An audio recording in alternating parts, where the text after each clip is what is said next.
Chamgei chamanikab Jehova, chamgei mwalimuinik tugul chekimi kibagenge. Kitinye kongoi amu kokoribech Jehova eng wikit komugul ako kakokonech kasarta age ne agenge neking'olole ng'oliot kokoketau kitabutab Joshua akemite lesson nebo oeng. Ko lesson nebo rani kolen kinyach miendo. Ko mitei kiboitinik abwoti ale konai kiboitinik kongoi inye netomo ikerech anan ko betut netai rani komitei kiboitinik yu. Abwoti yekait kasarta neng'ololi komwoe kole ami betut ngoro. Mameche apchea kole ameche aramaru Stephen aramaru kemite kibagenge Pastor Nyalile, Pastor Ng'etich ak Evelyn Tarus ko ane ko Lilian Maswai. Ko amakitau ameche kesom Jehova kesa asikobit kondoiwech. Ongesa anyun Jehova nesobe koigeny. Kimwoe kongoi Jehova amu kasarta nekekonech. Kisome Kamuktaindet kele koyata kipsengwet akikonech tamirmirieng'ung netilil asikobit konetech koyotwech yeking'ololi anan keyoche keng'ololi eng bukuit mi kitabutab Joshua. Jehova koek inyendet mwalimu neo kou yekindochini lagokab Israel kokakisom koek inyendet kandoindet. Ako yeibata Jehova kokilosun chi age tugul. Mwoe kongoi anyun akele kongoi eng kainetab Jeiso ne Yetindenyo. Amen. Kongoi kiboitinik tugul. Abwoti ale eng lesson nekokimite eng wikit konye ko kongoi eng kosik chekokasech chekoisubech eng YouTube ko inye nekomwaiker amu mite lesson nebo oeng rani eng kitabutab Joshua. Imuchi inyorwech kora. Imuchi iweke let akisoman anan ikas eng lesson netai nekolen ung'otietab katerteret. Abwoti ale chitugul komeche konai koterter. Ko nguno kebendi kisubi kora lesson notok nerubekei eng nitok kelen kinyach miendo. Ko kesomani kitabutab nebo metit eng kitabutab Ebranik 11 koite 31 kolen eng kayanet komame chepkukoniot Rahab boto ichek chekingelelik amu kikatach segei eng kalyet. Meche asub kokeny. Eng kayanet komame chepkukoniot Rahab koboto ichek chekingelelik amu kikatach segei eng kalyet. Keker eng yu lagokab Israel, atindiotab lagokab Israel kikobun kong'ete komut Jehova eng Misri. Ak nenekit kinyokobwa eng kong'atet kotebi kenyisiek 40. Kinekit kolanda no kilen kitete serut ak kutit. Lakini matakomuch koyach kokeny koba kosungukan eng kong'atet kenyisiek alak 40. Sasa kanyor kasarta age nebo oeng nemite yu nekaikochi Jehova. Ne nguno kile Jehova Joshua kakoru kiboitionyu Musa kenam kirokto imut bichu kolanda. Kongen Joshua kole yu kikebunu yu, kikemite yu ko kikichilile kitikin amu ngelelnotet nekisich biik kot koit matokolanda. Ko nguno ra yu ngot keyai ngelelnotet kora kongen kole kibetosi kenyisiek chetecho kora anan ko tuguk chechang. Kenyoru anyun kole kakikochi Joshua kolandae lagokab Israel. Atkinye tai kokikeyokto Musa segei 12 kong'et Joshua koyokto segei 2 nakilen ile kalya. Ko Mache sikinetkei eng yu kebe kenai atindiondonoto. Kokangekas kele kinyach miendo, ketebegei kele kikonyachin miendo. Tos ielewan miendo ile kanyoru miendo rani? Kokamache atebe mwalimuinik eng yu ale tos agenge eng achek eng yu kokikonyachin miendo. Asikeelewan metitab lesson nekimite nekitesetai, atoche mwalimu agenge komwaiwech. Kongoi mising Lilian. Ameche amwa eng yotok ale kikonyachech achek tugul, akot biik chekokase lesson angen ale kikonyachak mieindoab Jehovah. Eng atkaan kora eng atebet nebo kila betut yekemondoi keweksei kebune karishek, oret nekebune kobune biik tugul. Eng karit nekebune ko koite iweksei inye gaa ala komaweksei. Imuch konyor ajalit eng oret nekebune, akot kokesirtoi saiyo komuch nyikobun age akonyor accident. Koyai nee inye nemie asisop? Ne nekiyai asimenyoru ajalit notok? Anan eng accident nekabit aking'etu inyegei eng karinatak ko ne nekoyai inye asing'etu maisirte? Kebwatwa notok ing COVID. COVID ko kingoit COVID kobar biik chechang. Eng kasarta nekimi eng betusiek chotok akine kinama COVID. Ko kisirto alake. Ko kiang'etu ane atebegei ale ne nekiayai ane, ne mieindo nekiayai ning Jehovah. Tos amie kosir anan tos aae chemiach kosir chotok kisirto? Ko cho tugul ko rirenet ak mieindoab Jehovah. Mami kiy nekiayai nealen kiaiku special asang'et. Amami kiy eng inye neking'etu eng accident ile kiyachi Jehovah asing'etu. Ko rirenosiek cho chekinyoru eng atkaan kora. Kongoi.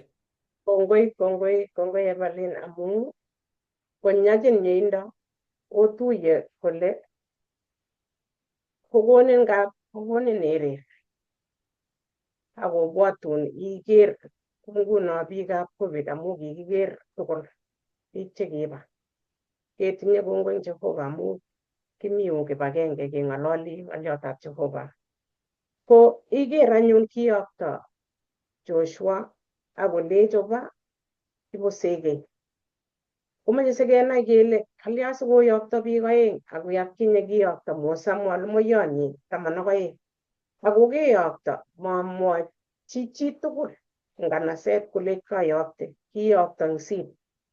Akolech amache iboker oleu atebetab luget eng bichotok kuronotok. Amache oker ole une asikarik chebo luget. Amache oker oldab oret nebo beek, ole bune beek anan ole taunegei oldab eng Nandi. Ole bunu beek, ole kipcheita beek koba emoni ako eng Jericho. Atyo koune biikab yotok eng biik chekanyo boriet. Muinget ile ngap kekase kele onyorunin boriet kakimache keib koba kikiba ole kikakiba olimbo desert kele konoe bichotok kole nyone boriet. Lene bichotok bo emonotok. Ko sikenai chotok tugul asikenai kele lene boriet eng achek eng sobenyo kimite kou lagokab Israel.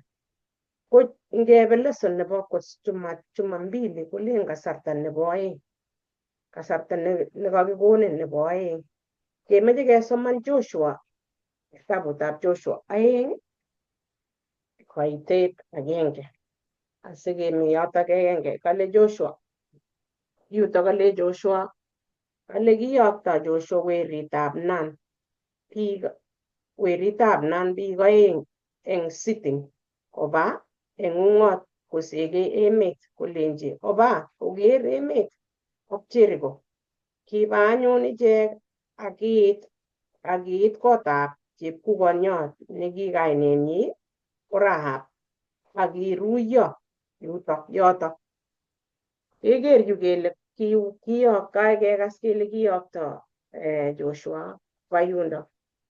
Ko kakikiwo Joshua ak alak chekitache kingowek ko kinyokole kibwa tamanu akole achicha olotok kakiro iman tinye emet ne akwai nerote nemite in kumyat ak chego ak yani ki age tugul kokon report ne kararan. Lakini kikiker biik kiechen yani kikitech yotok korenot in ole menye makimuchi kechut orit.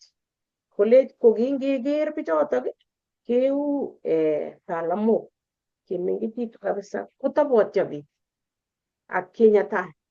Kwanyun kongen ko akot Joshua ak Caleb chekilech Musa achicha kararan emet kokonech Jehovah kokonech ara anyun kakiyokto koba kap Rahab bichu. Kap Rahab komeche sitakenai atindioni kele Rahab ko chepkukoniot. Chepkukoniot ingen ile ngele chepkukoniot chichi ko biik chechang kelen achicha ngonyokosirto kele achicha mong'ololyo ak chepkukoniot molyon chang tuguk cheyachen ako mi kainaik alake chekemwoitoigei kemwoitoi kele kere kebe anome chebusuriot kikere anome ng'olyon kouni kikere anome lakwetab kabanom kilya ngonyo kanisa komameche kotebi ng'ony chitugul kemetoi kotebi kecheret kityongoniot lakini kero chepkukoniot kikinyoru betut age nekiba eng lagokab Israel yutok tai nekikisomanen kemite kesomani kitabutab Komong'u kokiba lagokab Israel kotuyogei biik chekakoek ing yutok bo Shittim yutok asi kowai koek konam chepkukonoikab olotok kot komas icheket kot kobistoe Jehovah amu bistoet nywa koyach komatokolanda koba konyaban emet nekikakokochi Jehovah koyach koba kotkobek tugul chekibunu Egypt kiit nekikoit Musa kolech yani kikakole Jehovah abare bichu ko eng yu kokaba spies chutok komwait koker emet koseigei akoib report nenyokomwoe kele une yundo akomeche konai kele asing reportini kenai kele kibetitoito ano ako anyun kakinyokonyor oret nekakoba kokochi Jehovah bichu iker ile kekochi Jehovah kasarta nebo oeng lagokab Israel amu kikakobistoegei kekochi kasarta koba yundo yun tos kikokonin Jehovah kasarta kenyoru kora eng yu Petro nekimito ak Jeiso koalam malyet kobistoe kole achicha mongen chichi kale kibistoe konyil somok kolechin Jeiso kotkokiba kingipkenyoru kotini kale konyo akine Petro kanyokotonon eng kurget yun kale konyo chepyoset nekitononi alen abwoti ale ki polisiot nyokotebe kolechi ibwoten akinye neingen Jeiso chekoalam kole acha mongen chicho kikitebe kale kikitebe konyil ako kikikochi komong lakini ki baadaye konyokotebi ak Jeiso ako kitebe Jeiso kolech Petro ichomo kole Petro soman kitabutab Johana 18 koitet 16 akoi 18 ak inakte 25 ak 27 akiwe Johana 21 koitet 15 akoi 19 kole Peter achamin kitebe konyil somok kolech Peter kamuktoindet inye neingen kiy age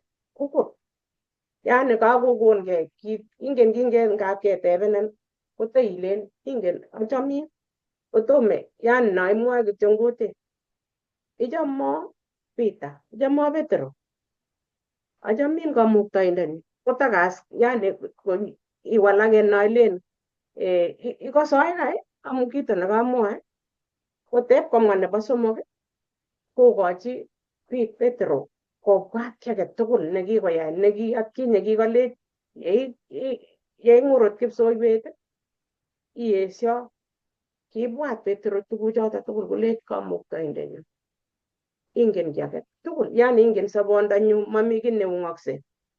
Ko kikochi Jeiso kowek kokochi kasarta nebo oeng. Ko kora akot achek nguni ketindoi kasarta kounoto nekonech Jeiso asikebwa ak kwenyi. Biik chechang chetindoi kainaik chekikolya ko tos kikochi kasarta ak icheket konyokonyor Jeiso, anan kikere kele achicha no kikoek kibokityo, no ko kikolya akot laitorinik kele achicha kikobokit laitornatet. Tos ikere ile chome Jehova ako inyendet nekikekonin kasarta nebo oeng, koek inyendet nekenyoru ikochi lapkeiyet. Asome ngot komi mwalimu nemuchi kotinye maswali anan moche koteshi asiokochi mwalimuiyot age, amu kasisin kityo ko kebendi komoche sikoteshi mwalimuinik kebendi ketesetai. Mwae kongoi. Ngap komi ng'oyondit eng achek chekimi kotab Jehova nekimi boiboi kosir biik chemi sang yun choe kit noe akoimegei korirchin Jehova kolen maiman kiyoe, ako ngotoreto Mungu ngot komi Mungu konyokobendi bichotok betut yekatuiyo Kiptaiyat kosir inye nemi kanisa kilen akot anumechu koitu chu chun korok ni age ni kokipkoyat maiyop koba kelat kinye kitebe kanisa lakini mekere kamanutiet nebo kerikyi Jehova betut age tugul. Konyumnyum nyokondoe nechun kesireke eng yu kemoitosi ng'echerok, kesireke eng yu kelen akot anume kotinye ne no. Imiu ing'oche biik akilion anan kemene kit nekikwoiwech Jehova. Lakini ngonyo chito nin nekakorusinat akorirchi Jehova nyokwendi ngotoretech Jehova keku chetinye sibunet kotugul, ak ngot komi kiy age tugul nekatakilosunegei kikochi torornatet Jehova sikiming'ingei. Kongoi. Kongoi, atoche mwalimu nerubo. Kongoi missing Lilian, kaisisin akobo lesson nebo aeng anan kebeberta nebo aeng kitabutab Joshua neking'olole kit nebo kure mieindo. Mieindo ko kit nekamakenyolu kenyoru, lakini amu mieindab Jehova kokakoborwech amu kit age tugul nekenyoru nemengen akaitach koek neng'ung ko kenyoru mieindo. Tia mieindo nekikoiwech Jehova achek ko ki biik.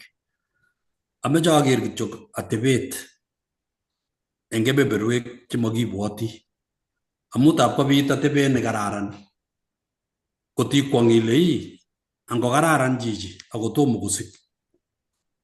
Ngiker atebet ni ko chi ne ayeb, toche toek, toreti biik, imuti biik sipitali chekamionso akotoreti. Kotab kekwong'e biik cheu chotok chemite kwenunyo choe tuguk anan kotindoi atebet nekararan nekaek kityongon kitikin nekang'et eng chichotok keker konyone kanisa. Kotab kekwong'e atebet neuno eng sirutik chetililen eng kitabutab Joshua 2 kaitetab 2 akoi 11 komwoe akobo atindiot nebo chepyoset nekikure Rahab neki chepkukonyo, melen kikergei ak chepyosok chun alak. Kitindoi koinyi, kitindoi kot ako kimenye eng kanaset nebo Jericho. Ko eng betusiek chotok eng lagokab Israel komitei eng kekut komeche kolong eng kamiset nekikamwochi Jehova. Kokakomut kotebe ong'atet eng betusiek kenyisiek 40. Ornotok kokosirto Musa akanam boisiet Joshua kou kokimwa eng wikit nikonye. Nguno kakiit kesegei emet koyokto Jehova segeik 2. Kokingoyokto Joshua segeik 2 amu ibwat ngoliot nekikakimwa eng wikit konye nekikimwa kele kikile Joshua kimitu akitoben tai akiker kimnotetab Jehova newendi kwoun eng inyendet. Nguno ngimi Joshua 2 kuyo kesomanwech ameche asoman kebeberta agenge kityongon.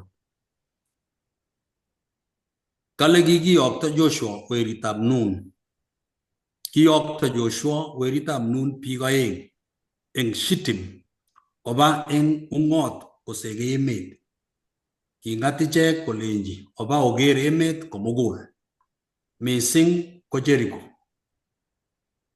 Kale kiba anyun murichotok anan bichotok segei oeng kouyo kimwochi, ako koba kotab chepkukoniot nekikiborchi inendet nekikure kainenyi Rahab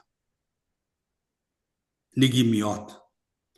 Kekere kele kiikochi Jehova Joshua ako ng'ololchi Joshua koker lebendi segeichu oeng'u. Nganaset nebo Jericho ko kitindoi rimet. Kimukonyone bunyot age tugul nemi sang kot koingian orit komakinyor anan keker. Chepkukoniononi Rahab ko kikingen atebenyi, kikingen sobenyi, kikingen tuguk cheyoe chebo simto. Amu chepkukoniot age tugul kengen achek tugul kele atebenyi ko makararan. Ako ngekerchi chi nemuchi kotunishotin anan ko chi netunot neingen kitindoi lagok kong'ololi ak chepkukoniot kebwote tuguk alak cheter. Rahab kokanyokomutwech sirutikab Jehova kenai kele Rahab kotindoi atindiot nameche kityo amwong'nokinde amu kikekasate atindiotab Rahab. Ko Rahab ini kokatelel Rahab ko kaek irimet anan kaek or nekaboisie Joshua eng segeik oeng komi Jehova ko Kiptaiyat nekindochi. Koba segeik oeng chekamwoiwech sirutikab Jehova kokiba kongen lebendi akoba kap chepyosanitak chepkukonionitok Rahab. Ko ngotokomi yundok amu koek koskolen kole koba konyi matokoi kabwatet nekergei nocham kebwoti kekere biik chebendi kap chepkukoniot ak kebwoti tuguk alak cheter. Kikibwotyi atindiot age nakile kakobwa biik chebo ung'ot kobwa kotab Rahab ak ipkounygei bichu chesegeik ne nguno kokwong nganaset tugul nebo Jericho kele kabwone ne bichu, kabwone nyokosegei ne. Na ile biik chesegeik alak tugul kokonu orogenet eng emet komugul, mising ko baudik ak kiptainik chebo emet cheindochin biik. Amu kakonyo chito age nekanyokosegei emeng'wong komakomi kalyet eng kandoindet. Kichobe asikarik tugul ak kandoik tugul kele koro kio, koro bicho koba ano. So ng'oliot nemite eng yu ko kakokasak ak kakenai kele kakobwa biik oeng'u chebunu emet age neloo nesegei bichu segei. Ako segeichu kobunu Israel. Ingen biikab Jericho ak biik tugul chekimenye emetab Canaan akobo kwong'utik chekiyookis eng lagokab Israel ak kinye kokachop koyat Jehova ichek kokemong eng emetab Misri koyam emet nebo araraita nebirir. Ingen kabisa kikose atindonik chebo lagokab Israel kele orinyo kikobwa biik kiyatak emet ko kiingen biikab Jericho akobo kimnotet nebo kamuktoindet nebo emetab Israel. Ko ngekose segeichu kebwoti kimnotet nekiyai Jehova akobo lagokab Israel. Ak kakemwa kele segeichu oeng komabwone kityo buch, mi kiy nemeche. Konget Rahab koek agenge eng kwenutab kwonyik chebo simto chakatach segei chep kamuktoindet.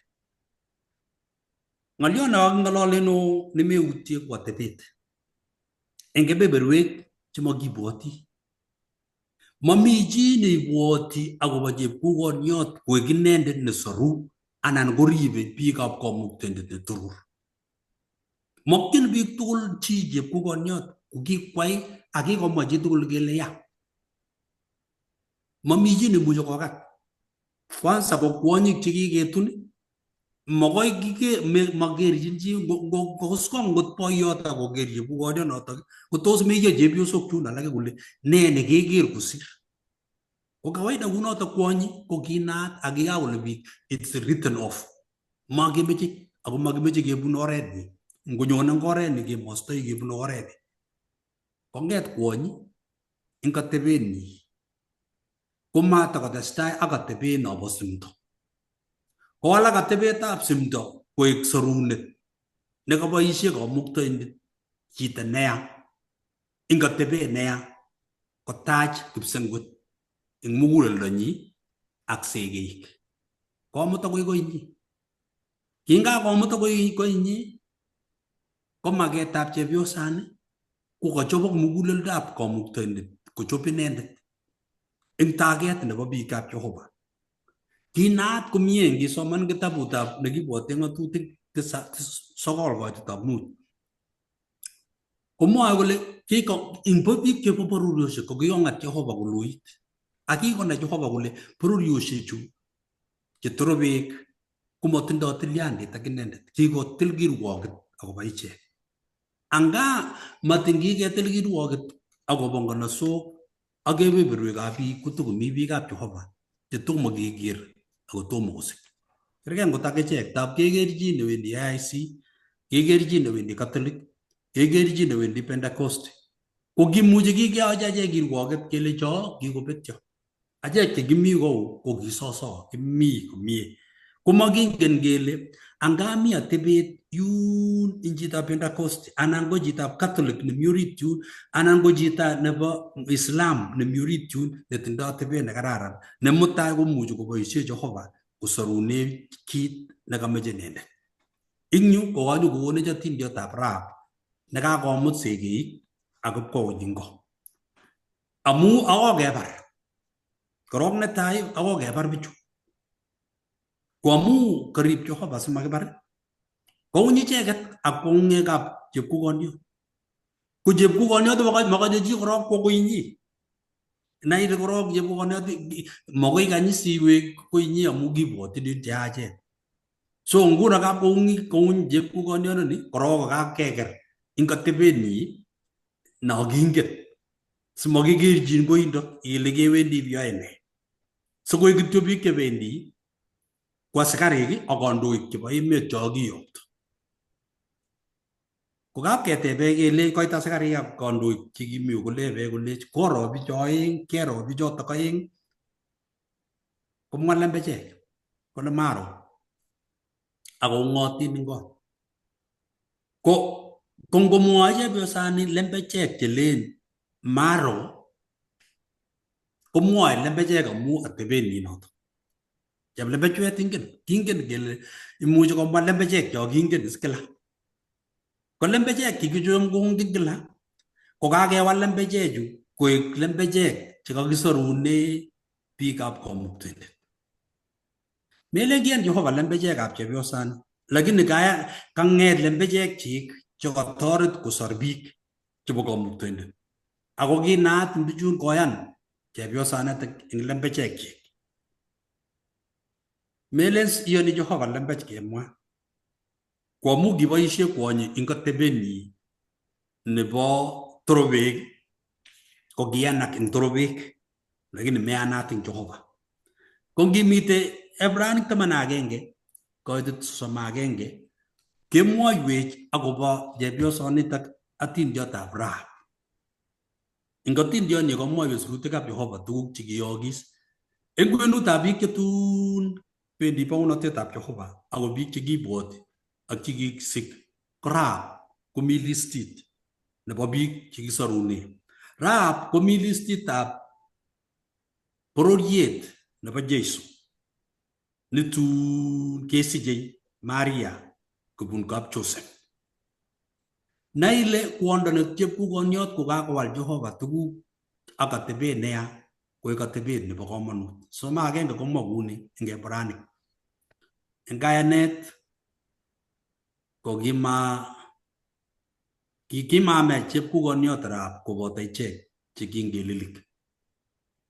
Amu kitach inendet segeik eng kalyet. Kitach inendet segeik eng kalyet. Nyokomwoiwech Jehova kele kimatokome chepyosani betut nekiking'em irimet nebo Jericho kokakebut kokakomoito segeichu akonde kitambaet nebirir barak yuu badirisha ak kecheng chepchorkokwet nebo kot amu kikakitech irimet, kecheng kambok chikibun dirisha nebo kap Rahab ak kemanda bichu kobun irimet sang akoba nemakinai kele kibendi sang ngapi. Amune sikwai Jehova nitok ko kikiboisie segechu koker emet ak koker kele kakoit inat nenyolu kenyapan ak keterter eng nganaset. Ak kesor eng miendab Jehova kwondo netindoi atebet neya eng taitab biik, eng taitab Jehova koek sorunet inendet Rahab. Ingisomanate kora eng kitabutab Jakobo 2 koitetab 25 komwoiwech kele eng kayanet ak boisionik chebo Rahab ko kiyanak eng taitab Jehova ak kibori Jehova tuguk chenyolu keyai kesor inendet. Kenetech ng'olyondoni ak anyoru ng'olyot ale Rahab ko kergei ak atebosiekyok chemakororon. Cheng miendab Jehova komuchi kowal Jehova atebosiek chekitindoi koek komonut eng bounatenyi. Matindoi Jehova titiit, matitii kole kararan ni, mokorioni, tindoi malik ni, kibananiat ni, chi komemuchi ni. Ingen Jehova orenyi. Yemeche kwai Jehova kit koboisie angot chemakibwoti. Ingen Jehova atebet nyo achek tugul mami kiy nekeunye eng tainyi. Kwamu ingen Jehova ko kiboisie kwondo nekibo Kananik. Chepyoset ne chepkokonyot nitok Rahab koek inendet nekanyo koboisie Jehova konyor mieindo, ne mieindo kotindoi kalokset nebo kayanet ak kasetab it. Ko kikas kabisa kwonyi koek inendet sorunindet nematokoek chito age. Mie Jehova netya nemuchi konam kamanutieng'ung ak sobeng'ung amu takikase atindotab chitugul nekimang'unde ak isubu ilen kityo miendab Jehova. Kou ye kamwa Evelyn akobo betutab kenyitab 20 nekimong COVID nekibek biik chechang eng dunia tugul. Ko kisorwech Jehova eng oret age tugul nemie. Biik chekinam COVID ako chekimionso ko kimong Jehova eng miendonyi akotoretech. Kou noto Rahab kokanyo kotelel eng kwenutab biik chemokoyonik chemuchi ko kiketilchi kirwoket kele yachen, lakini kototindoi Jehova oret nesorune bichotok sikoek icheket chebo komonut. Rahab eng kayanenyi ak komonutienyi ko miendab Jehova nekiborgei eng inendet ako kirib segeik akowek segeik gaa eng oret nemie nebo Jehova akoek kaborunet agenge Rahab chebo biik chebo Jehova chetun kokere bounatetab kipsengwet amu kitach mieindo konyor kayanet nekiyan Jehova akoib miendab Jehova kokikas it eng age tugul. Kou notok koyote Jehova oret, matirwokyi chi. Meker ile anum ko ne, mi biik chetindoi atebet nekararan angot eng sang, angot eng torobindet nemengen ngibwat ile kuye kikobunji setani.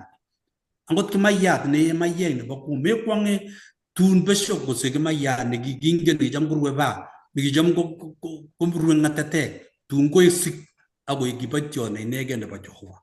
Meai kirwoket metochi Jehova inendet nemuchi kosuldae sobetab biik. Ng'olyot nebo let namwoe eng yu ko atindionde Rahab konetech ne achek akobo lemuchi keipchi Jehova eng betusiek chebo ng'oiyondit. Mi Jehova nemeche kotoretech akoborwech tuguk chenyolu. Ko yakauit ki komeche Jehova kokonech kenyapan bounatenyi eng kimnotenyi nemanenyo achek kokakotech kayanet ak kamang'unet amu kurset nekikurech. Kondoiwech Jehova acha tukomi chi netese ng'olyo eng ng'alalenyo.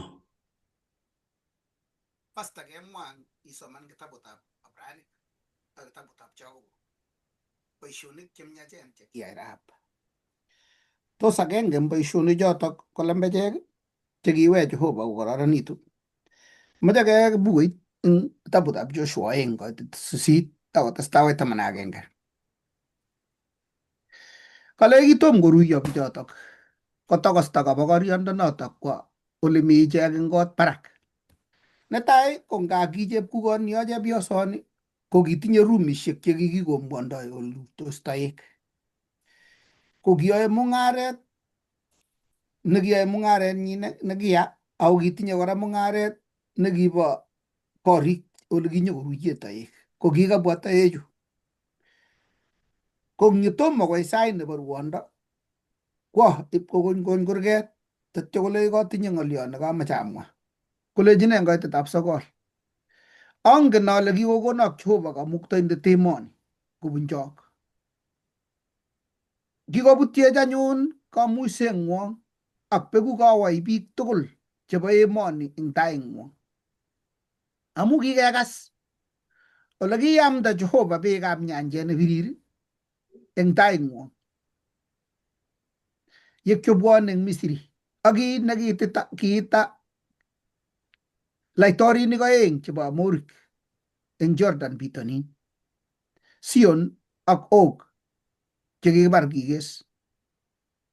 Kikekas akobo notok akomeiyo mugulelwekyok amatakong'et nyikanata age tugul eng chi age tugul amu okwek. Amu Jehova kamuktoindeng'wong ko kamuktoindet nemi barak kipsengwet ak kiptaiyat eng ng'ony komugul. Ara kasom anyun kale kingekas komeiyo mugulelwekyok amatakong'et chi age tugul.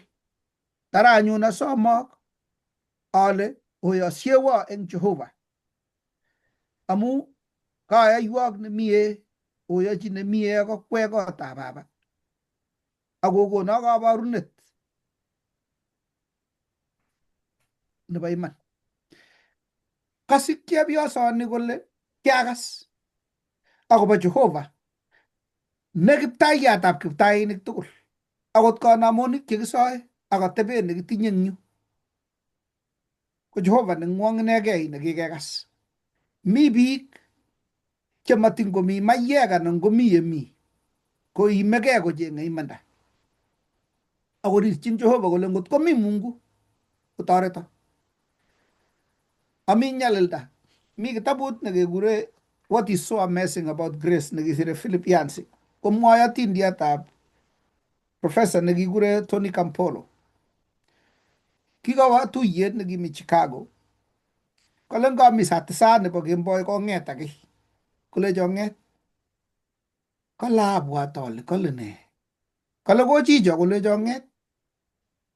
Kale akawe ipkolandae barabaret ko barabaret bitonin ko kimi paa nekiyatat saa 9 nebo kemboi. Kale nyapaitite, kale aker chepyoso nekimi taban, kale chepyoso nekakoet nekirirei. Kale bo ang'uruke eng yoto kokutunya kalechi kalya. Kolecho matinye amune nebo sobenyu. Kale amu kianyalil amami maana nebo sobet kokeny. Kale komwowo nyalildanyi kong'ete komining tuguk chekitun keit akeborye ak ne nyalilda tugul nekiyach kwa akine kasinoto bo kukoinotet, lakini kiyai kot koit kakosit nemakomoche chi. Agenge nebo tuguk chekiyaak ko lakwet nekitun kesup kosich komining, konekit koro notok nekit kong'etiot. Tun ngobo kenyisiek 11 lakwanatak koyach kokoito keboisie sikonyor cheome, lakwet nemining. Kale koker chit kaip kolech mainyoru chi netoretin, tos kiwe kanisa? Kale kokere chepyosonatak kolecho kanisa? Kele ne? Kolech mabit kanisa nekotoretin. Kolech ngotawe kanisa komaimeni amakindako akinda jela. Kale asis chichi tatyo kole kiwono kaniset nebo betusiekab Jeiso nekibendi chepkukonik korirchin kanisa. Kiwono kaniset ne rani ko ngetebe chepkukoniondoni kele kiwe kanisa kole kele ne? Awo kanisa sitorot anan ibabune undo. What happened? Ne nekikwak eng kaniset. Kotko kaniset nekimwechin tugul chekikius ko yoto imwee biik rani kele kotko makas boiyetab kanisa amu marotu koskoling. Ko mi biik chemi yemi lakini rirchin Jehova. Kolen ngot komi or ko ngot komi Jehova nesobei kosorwo. Konget kerirchi Jehova asi kokonech tamirit netilil keepchi tugetab Jehova. Neimuch kokurech kebe yemi biikab Jehova cherirchin Jehova. Ibwat segeichu oeng ko kitemuchi koba ola tugul amu mabwoti ale lojingisiek chekimi Jericho ko nito agenge. Lakini kisa Jehova ako kindochi Jehova kakwautikab kelyekwak kot koit kotab chepyosoni amu kingen Jehova kole atinye chito nerirchino bet ak kemboi nekimoche sorunet nekiakoket atindiotab Israel komugul. Mi biik chemi teret cheingen nyeindab Jehova kosir chemi kanisa, chesomoni akorirchin Jehova akosoe lakini mengen kole ng'o netun nyokosorwo. Mengen akot kaniset, mi emotinwek chemengen Sabato, mengen korot age tugul, lakini rire kolen komi Mungu kotoreto. Tos epchi sautikyo mugulelwekyok tamirmirietab Jehova kot kekas ngosirto chito anan akot nyokosirtoenen chito kobuktoenengei ilen ano korkeni, lakini tos konin Jehova ile ne ng'wonindo nemi muguleldab chichi. Nginyokotilin chito tai kotos inerech anan ibwoti ile mongen ale ne ng'wonin netinye chichi. Ndemukoksei ko ngotoreto Jehova asoitchi chichoto akoboisienen Jehova komut nekatomi manachi kokoi chito nebo let kotom konyorchigei rokoet anan kae sumu. Tos wendi chichoto kot kotunet kakesunet ako katoi chito nebo let nekatoboisie Jehova kosar ngotorete Jehova. Kongoi pastor. Ya kesu ko kangisomanin kurgastecho ko karir Rahab muguleldanyi mariregei inegei. Kakoker sorunet nebunu bichu akoker kole maanegei. Atindoi korok mising ko koinyu. Ko ngomi 13 kole matobar kwandanyu anan kamenyu, tupchosyekchuk ak werik ak tibik koboto tugukwak tugul akosoru sobonwekwak eng meet.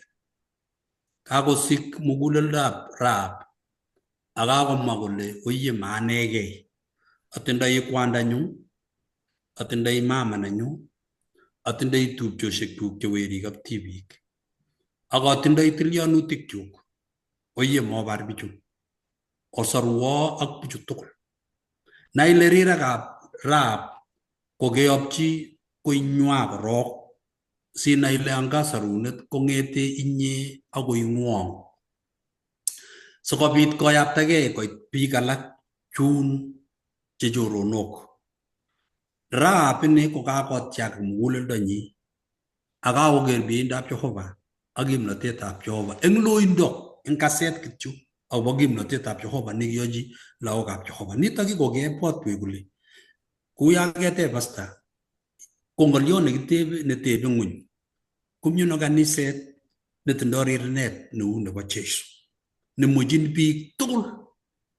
Nengosich chi tugul kobwote kole oye biikchok angawe uni ko kiasop.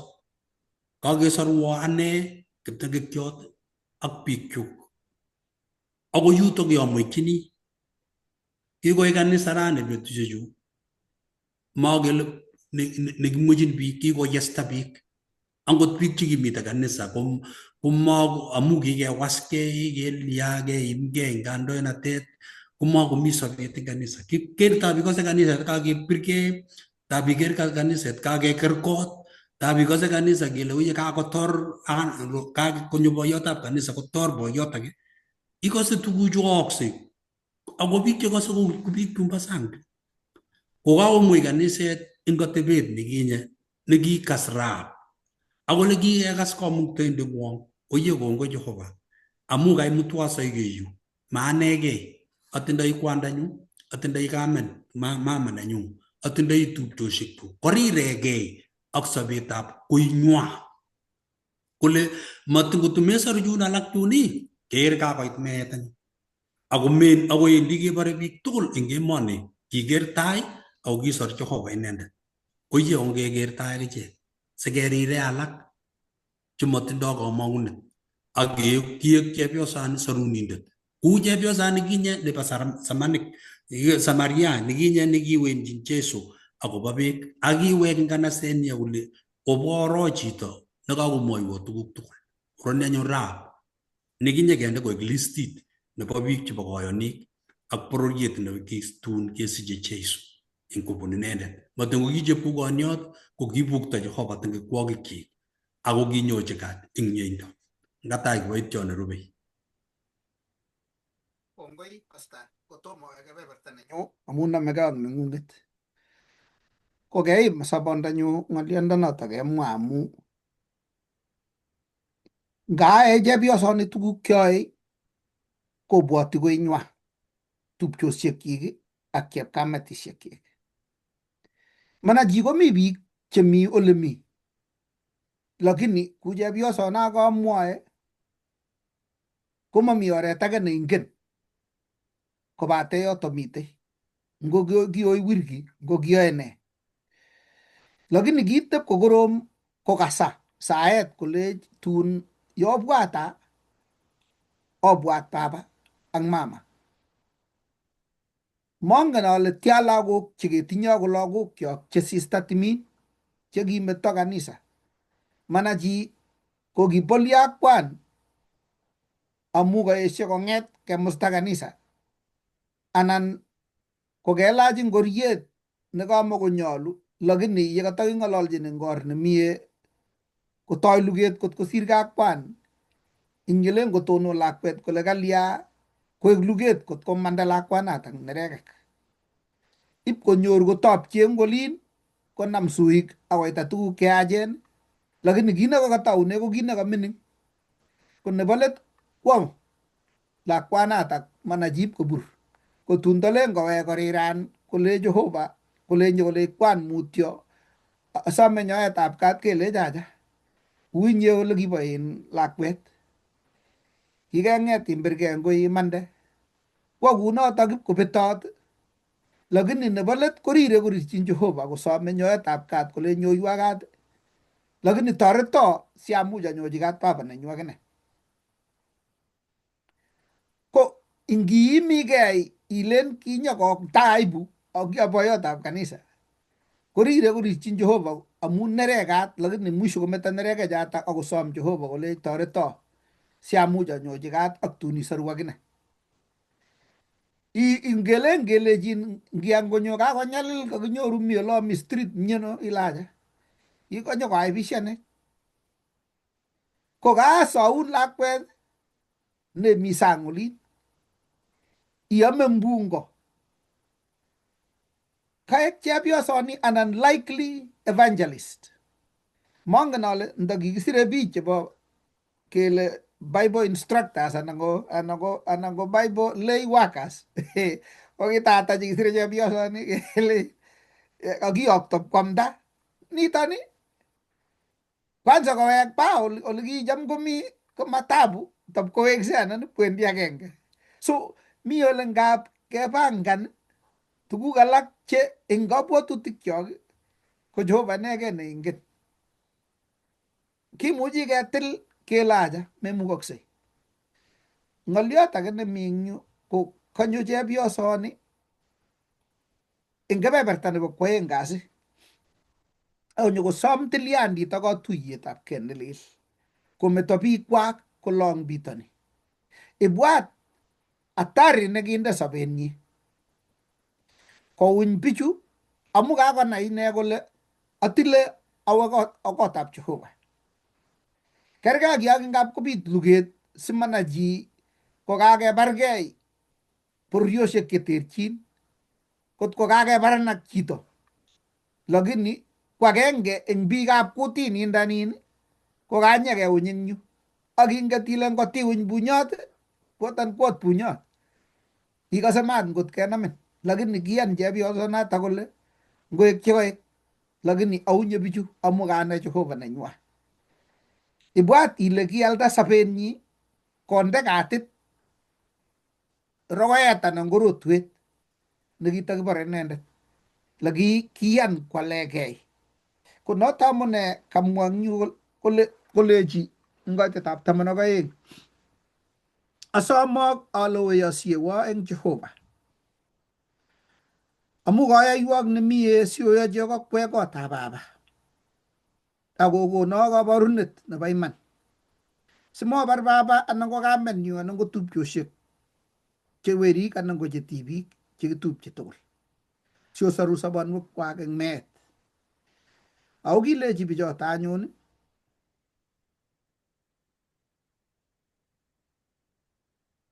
manamech ng'okistab kayamisenyo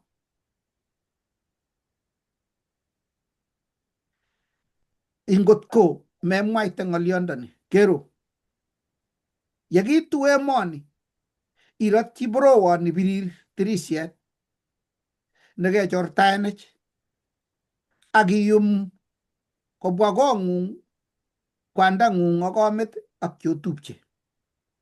Chi age tugul nemondoi eng kurgetab kong'ung kwendi oret kotebe korotikyik metinyi amanamech ng'okisto, ak chi age tugul neomi tugul eng ko kotebe korotikyik metowekwak, nemomi tugul eng ko kotebe korotikyik metowekwak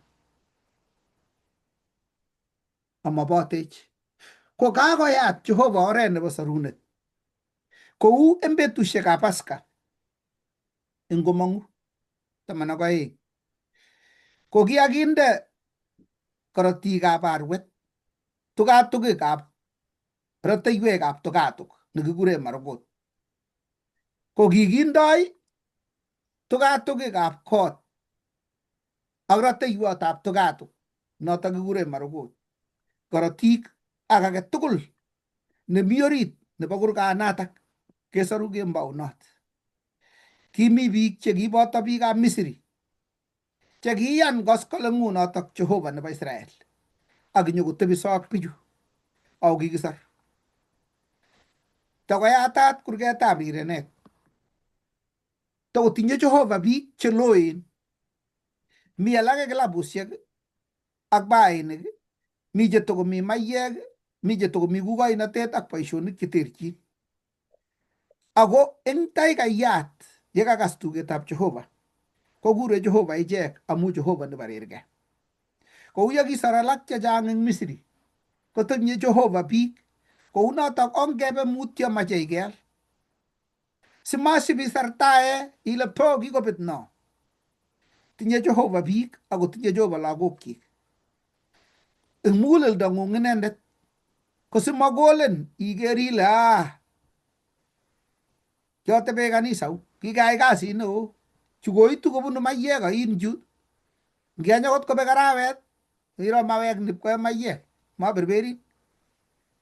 Ako ui mutyo ile ingot konyo lakwa anan ko tie anan ko chi akot netokonyone netom konai ole kiloktogei, ngap koit ak pangilin ng'esia, koit alak ak tun ng'esia chekenyit itik ak katuswek, koit age ak longit age neilen ile ano ni, ilechi Jehova kongoi amu kakonyo kong'ung, itoret ngo kiy neikere ile uye kamukonyolu, ngo kemuti taban itoret, ngo kekochini ngor nekitugegei, ngo kotepche okweni kwonyik, ngo lakwa nekanyo kwatal anan ko kijanayat nekanyo kwatal otebi. Kitun kong'et betut age eng kanisa, konyo kijanayat age nekiakobargei ak ng'ony kotokimoche pkoketkei nebo let ngele ngwo kakonyor kong'et chepkondok cheng'ering'en kolen kwal rokoet, ko ngelen kwal rokoet sikwo kole kiketegei kotuye kaniset, tokose kotiendos biik eng kanisa, konyo nyokoyat kurget, tolen koit kokinyi kaniset kai, konyo kole kobun yo mami ng'echer age tugul, ng'echeret nekang'et ko nekimi tai mwisho yun, As. Nyo kijanayat kay korokroken chu tugul akoi nebo tai kabisa nekibolet nekireng'eng'et kityo kakobe ng'echerok kong'et reng'eng'et nekiakirmin eng yo kole nyop kotebi ng'ony eng yundo. Yani akoitu keamdoi kisis kaniset kole kwich kikerotyi anyun akelen wendi ano ni utiondo kale kisis kaniset kakosis akine pasta mabetyi pastayat tuguk choe kikeronu konyone amu betusiechu makingen kele ngo kiribegei chitugul kele kanisosiek alak siku hizi kokikoi bundukisiek alen kakochopkei chebo bundukit kole ngekas anyun kekasyi singot keker kele katalit makipar pa korok kotomo koit yundo. Nyikap kotebi ng'ony eng yundo kosis kaniset kidogo kong'et tikot nekimi yun kaker kole ano ninyi kong'et tikonit kai boiyot nekiyos akore kotit nekitindoi amu kitinye sut kometo ng'echeret yun akonyo nyokotebi ng'ony kijanayat kai akokwerchi eut konam kole kotoi korir kaniset toi korir kijanayandani mwisho komwoe atindionnyi mami chi neking'et amatumdagei bekab ko amu mi biik chekimoche konai kole bas kotwoegei kityo ketore keng'oeni kole sei lakini mwisho ndama boyondoni kinyokotebi ng'ony akonam tatyo kotoi korir komong eng yoto kenai kele ka chito nekicheng'e Jehova nekakiakwa betusiekyik ngotoretech Jehova keker kele mi biik checheng'e tilyandit ak Jehova kinyo chepyosoni nyokocheng kalyet eng Jehova. Kamwa kakesunetab sirindetab lesson kole mi biik checheng'e lapkeiyetab kipsengwet, mi biik cherikchin Jehova bet ak kemboi akocheng'e Jehova biik cheiku kombet nekikurune sikikochi kamang'unet ichek chematinye kamang'unet kou yekimut Jehova chechang chekimang'une birutik 10 eng Misri ko kikur kamuktaindet Jehova Rahab asikobit komang'une inendet sarunet eng biikchik ak eng nebo let koek agenge nekiek ole oret nekinyokomang'une Jeiso amu mwisho kokitun nyokotun Salmon Rahab ini ak tun nyokomang'une Boaz oretab kap Salmon ak nyokomong Ruth eng yuto akine kora akonyo akoi Jeiso nyekesich Jeiso eng orani kounoto mi biik aeng'u mi chepkukoniot nebo Jericho akomi Ruth nebo Moab eng oretab sarunindenyo ne Jeiso. Ndakiakinam chepyosoni akewire kai kelach kele ne chu kobosutu takimakomi sarunenyo ingotoretech Jehova sikobit keeku kirondet neboisie Jehova akeeku borowet nelong'une chekamatatinye kamang'unet akeeku chetinye kakaikaet asikobit kisom mookab ichek chekamakotinye kamang'unet. Tos mi chi netinye tebut anan ko kiy netesei? Bas ngatach kiboitiot nerubei eng kebeberta nebo kosomok kasi. Bas kongoi eng kanetisiet nekakenyoru kakesishe yekitesetai kinetikei akekose yetesetai kanetisiet itesetai iyetu akinye kongoi kiboitinik kiakonetis kakeekitu eng logoiwek chemechen kibendi eng kebeberta nebo kosomok kasi nemwoe akobo terchinosiek ak kerkeinwekab atebosiek eng yutok kemeche keker terchinet ak atebet nemitei eng cheboitiondo nekakeng'alale nekikure Rahab ak biik chebo emetab Canaan chekikure Gibeon. Kalen kotos Gibionik bichu. Kikure Gibeon. Gibeons. Yes. So, kakiker eng atindiatab Rahab korok netai. Keker eng oret nebo kwong'ut. Ameche anai ole kinetigei akobo kito nekikure mieindo. Koyekinetigei ak kikale kinyach mieindo eng ortinwek chechang keker Rahab ko agetebegei kele kikisarundo ano Rahab. Kikisar amu kitach segei. Era aja mamu kitach segei. Mebwat chi ile oh nga amuch ngatach ngo kesorwo makisar Rahab amu kitach segei. Kale kayanet ko kikisar Rahab. Kikisar amu kayanet nyi. Lakini toksetab segei ko boisionik cheiboru kayanet nekakoyan eng Jehova. Eng yutok keker kele angaga kiker Jehova kamwoi lesson komie kangiro eng Jumatatu na kanete mujungaji. Kole kiship koker Jehova kayanet nemiten Rahab orit. Kale ngap koker kayanet nato nami eng Rahab, kale ko boisie kayanet nato kosuldae boisiet nekinyolu komite tainyi. Kale ngap koker nyiganatet nemiten Rahab. Nyiganatet nekikiro eng Rahab netai kwakiro kele keyan nyikotach segei. Ang yap kotach segei chekisubu ako subu biik chebare biik. Nakamwa kiboitiot Pastor Jemagar kole kikoito sobenyi asikobit kotuch segeichu. Nyiganatet nekitindoi nekitonon kole eng mieindanyu natindoi kayanet natinye eng Jehova nebo bichu ko kiyan kotekta segeichoto. Kale koro nyiganatet koro kayanet yeitye koker koyan Rahab keboisie koek an agent nebo boisietab Jehova. Ngano kimitei eng kukoinatenyi ko agent nebo Shetani kwai kukoinatet ko kiwalak Rahab akoek an agent nebo Jehova kwai boisietab Jehova eng kasarta nebo kwong'ut. Kokarus mieindoab Jehova kowalak akoek cheboitiot ne agent nebo lapkeiyet makobo mesundet akoek konye. Kale kiro Jehova eng Rahab lewenet nekiyai yekingap kolewen inendet Jehova nesobei Yahweh nebo nekiyai kipsengwetisiek eng ng'ony akoyan kokasit inendet eng kobun kiboitinik chik. Yoto amune sikikose kong'ololjin kiboitinik cho kolejin oliai kale yo kobwa amu kakekono kemoni kosom kole otucha. Kale ngap kochorta segei kelechi ratienget nebirir. Ange nebirir kobwotwech Israeliek yekinde korotik tugatukab kurgotik. Kale nyokosirto malaikayat kosir. Kale ingap kindange tirishetab Rahab. Kole enganget nekikikartat eng tirishetab Rahab ko noto nenyikosir malaikayat kekure Passover kora. Nekinyorchi sarunet eng kayanet nekiyan eng Jehova. Mamu eng ung'etab spies. Lakini amu eng kayanet nekiyan eng Jehova. Keker tilyandit anyun nemitei eng anan kerkeilwek ak terchinet nemitei eng katindiot nebo biik chu kikure Gibeonites.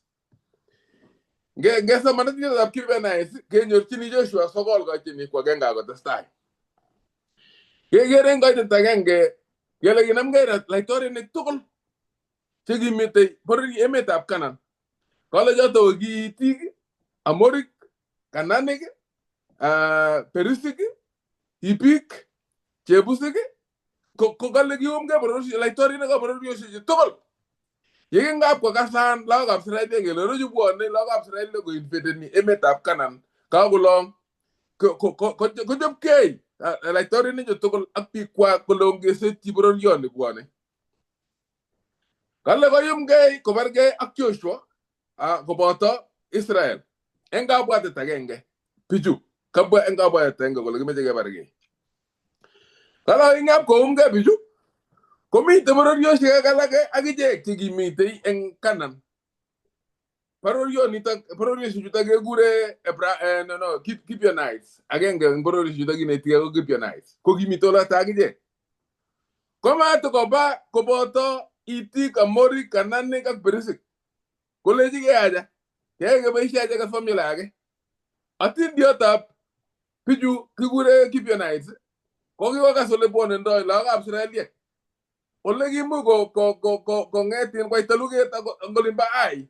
Akot Hok ko kes laitorinik. Kolejigei makoi kiterter bichu. Tindoi kimnatet nesirtoi nekikokochi Jehova bichu. Ibe bichu emon. Kito nemi kityo ko kebe eng oretab ng'olset acheket. Matoen kitorchigei bichu kitetei bichu kebeku. Kale kobwa eng oretab ng'olset. Eng oretab ng'olset ko eng kaitet ang'wan eng kitabutab Joshua. Ngitaune somok. Kala kingokas biik chekimenye Gibeonites chotok kit nekikoyochi Joshua Jericho ak olimbo Ai.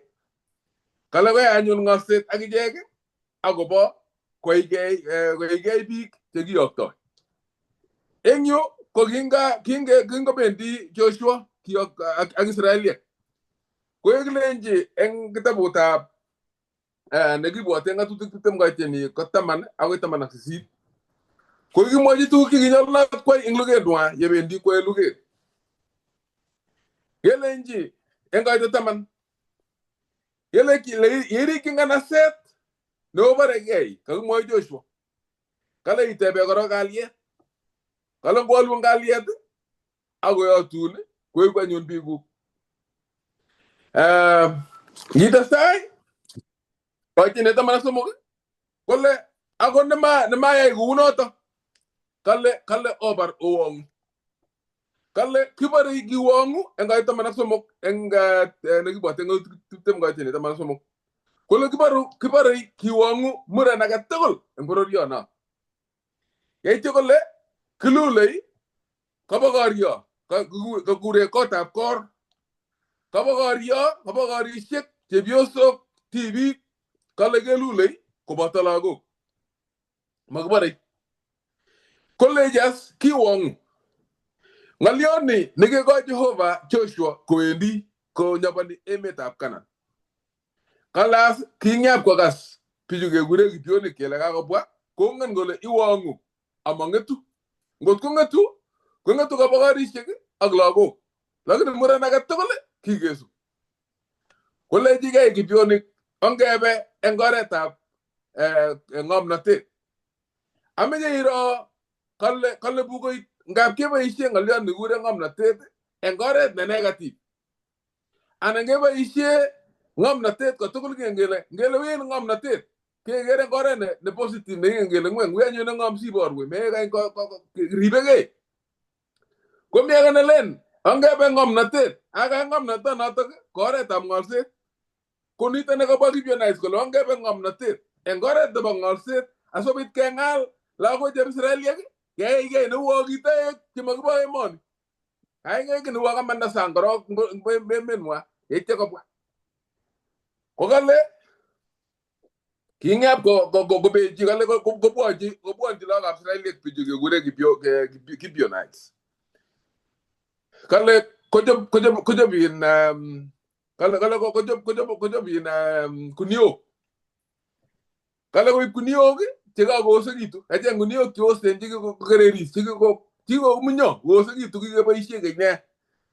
Kale koib kuniok cheosen eng sigirokwak konde tuguk.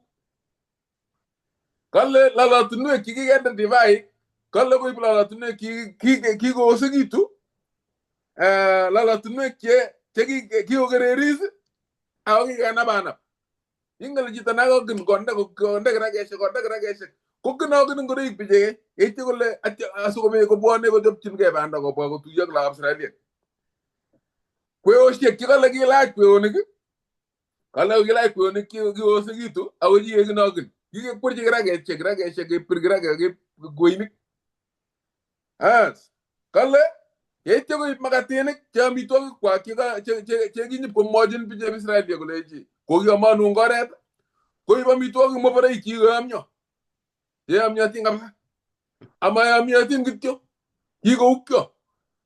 Tindoi nenyalil tindoi mol no kikonyalilit myet nekoit. Kale koib bichu kei akoi kobwa taitab lagokab Israeliek. Kale ngoit koba kolenji Joshua ak Israel kibunu emet neloo amu ingen kole kimwochi Jehova Joshua kolenji icheket chebunu emet neloo itebe korok ng'aliotab kalyet ngot koone kalyet iyai ichek koek kotwogikuk. Kikemwochi Joshua kunoto kele yai koek kotwogikuk.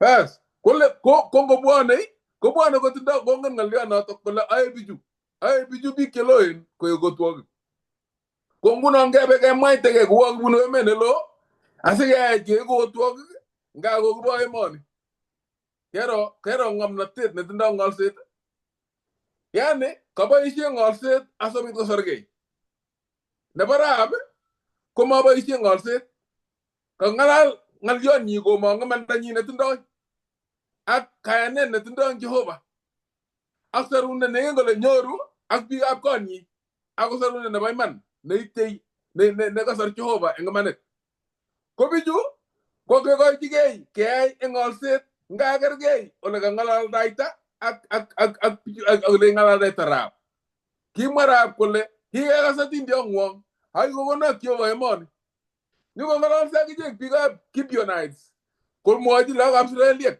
ko lenji ki ga sa anwa ki ga sa Jehova no mo iya kas terteri siendo ko ay ngoli bahok ak ngoli bahay ibo ko so lay tore nek tokol kaga po agi butige le poge buno menelo ko lagi nay bor ko lagi buno menelo bi kyog ko ami togu ju o gero ri ko kay ngore ko lagi buno higa po kenyi se be se ngi sha yugore ri ngore bi ju higa ami togu ju mo boro ju gibu kala ngi po ge tuay ge ko la ngien kala gila la ngien na mi togu ju mo boro ju kala ngi ko amnyo manat gityo kiga ko kyo ko barbanda nolo na bunu laga ne ngane biga ko kwet mi masa gityo ngolo mi biga kana ne Israelia biga ko kwet laga ne ka ya plot asoga bi ko borge gu walo yin ki asoga bi tesor ngole tam ngol sit kale kole njo kole ngai te sap kole Joshua no kale ngai te loi kale ba kole Joshua ke Israel ku no menelo ara nyone anga era rute ta ko kwe kole Joshua ngai te sap kale nga mo menye kwenu nyo imong te no ke era rute ta ko kwe amu ngalia ni gone Jehova ke era rute ta bi ke bunu emon ki mu ji ke ko yek pe jata ko itini kyo kole Joshua ngai te sito ngo ago bunu no ko ngala juga ko mo etul kole ngai te mana ngai kale kigi bu magatini ju komima ay te nyita mana ngai ngato kale gile la jena la tunu kyo agunguno yo gereris yeri si na Joshua ile bunu menelo kala asinyo ko ya Joshua kayo shit ko boto biju ngai te ni kata mana gangwan ameni ger kita mega kamma ngai te ni ta mana gangwan en ameni ge tawne ta mana somok no ta mana ngai kala gigi bu magatini ju engori kyo ko to mima eng betut neginge tosi ge bwane olungwong agonguna ogero kigo yamyo agujo ayta mana somok agi la tunwe ju kiga gi nyiti bai agogero kigo gererisi agi go segitu ngore ju jok akwo ni kyo amu pandan nagoy got ayta mana angwan kala kiam ichek ami togi ga bi jotogi amate ngam na te kubun Jehova ama kubun guti tab Jehova nita ne gogi ta naga Joshua nagale kiam magati ami togi ga bi jotogi agolia agongetin ala gama mi togi ga bi jotogi amate ngam na te kubun guti tab Jehova ayto manang mut agi ay galia Joshua agi jeg ago ero rutet kula ko bagakta kusopcho ak kiyosieji pawune ga tuye ye galia Joshua kole magabara biju amu ka obune met nelo oger ko ni kwa oger kita ka tokol oger mi togi kole magabara biju kala agi yosieji ni tawr moy suruti ketilelen kole kiyai kaliet agi yosieji Joshua amate be Jehova ko gita ni tane me genet ke gergele nganga ko mi te tugu keneget ko garge ako mi te tugu ke ba isi shetane suruti ke tililen aso bit ko ngalen ku yo garge ki agit no goni asuma te gas ite agi ki ku ti tab Jehova ile angu yo ingel Nitani ko kale metiege na ingung angam na tingung inyegei. Kala ko kur Jehova asobit ko gone naet. Kale gojin naet agaguye ijege chiniroti. Chiniroti ang taitab Jehova.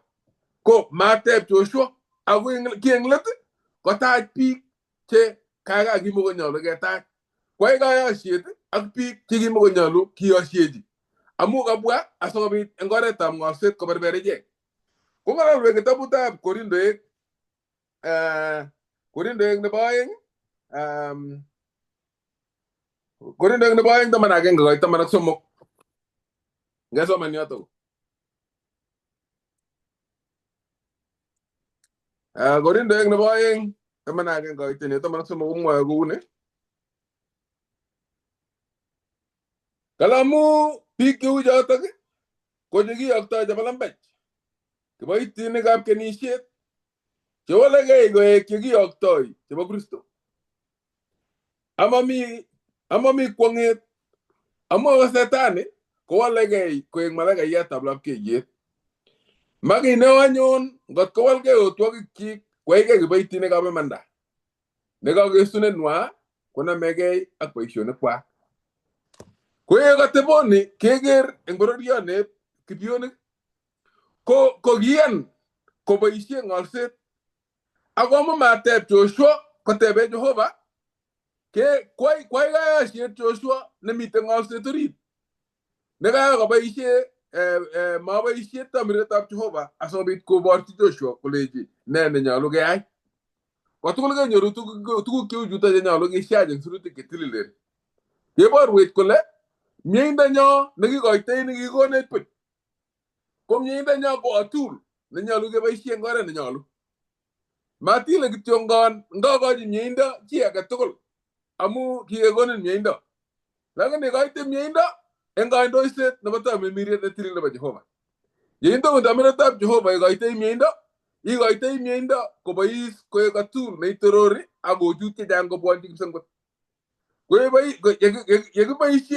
baisie ne mete be Jehova ko bunu ortuna gala ko bunu setan ortuna gala aso it ko ngalel ko tibuti mastet ne ba mate ga si Jehova amate tiege Jehova lang ni ge tiege na engung ageng latibo engung katobone Joshua ko mate be Jehova yege rasinyo ge tarati gele rabe ko ginyor sugunet engole lo agi gisa rabe amuka yane keger keep your nights kele kigisar keep your nights engolset lang ningi sabanga tindanwa agoy goto bendi gone disi baitini ke mitai ananang besi gigneti igere ale yige englet amu kigitat age sarengolset maeng gemanda nigi bonji kitindoy kimeji ki oglen self ke sarge gipke kindoy kutu ko sarge jege ngi jege engolset wa lakini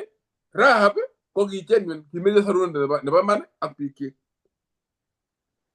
kala mate be Joshua Jehova asobi kiborchi inenda kero gele kaganya lo gete be Jehova engora ta sae engora ta suluti ketililen kisiaji agete be Jehova asobi kumowi kita nege engoto kumowi kitabu nebo atebe ta be tushek nebo eng ka muka tene kweng kala ngojeng inenda anyone o nyoru ak goto mete inenda kumeto ngajeng Jehova ego shektul getepse ko go bar wait kita nenyalo gay lagene ngot ke metene ndat kalle ke tumdung yoti amu magi mi tenga indo set ba Jehova engni ta chamana ga Jehova ko wure gitongon gole njeje nyaru not enga serta ga tugul ke ba isie nyinda nyo negi go ne gibsen got ko ga tur na torori Jehova asoga bi yegi go ite nyindo ki go ite nyindo ne yela ga ya ne nyol jin